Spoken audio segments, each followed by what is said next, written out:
එයාගේ අත මුලින් ඉම්බින දවසේ මට ආවේ හාල් මැස්සන්ගේ ගඳ. මම එදා ආවේ වැඩ කරන හෝටලයේ සිට හම්බෙන්නට එනකොටවත් නැතිද සිතුනේ හොදන්නට අත. බොම්බිලි ගඳ ඇති උඹ ළඟ හාල් මැස්සොත් ගඳක්ද සිතුනා මට.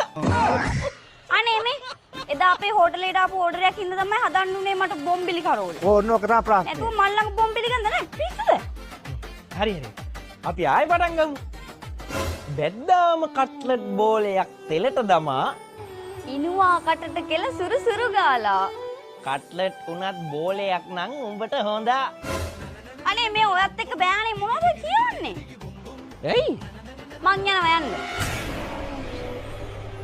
ලිස්සලා යන්න උඹ තරම් වෙන්නේ නෑ රුසියෝ.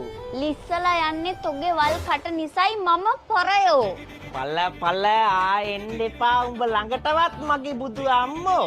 කනහරහ පාරක් ඕනේද තොට වල් ගෙම්බෝ? මොකදනේ වෙලා තියෙන්නේ?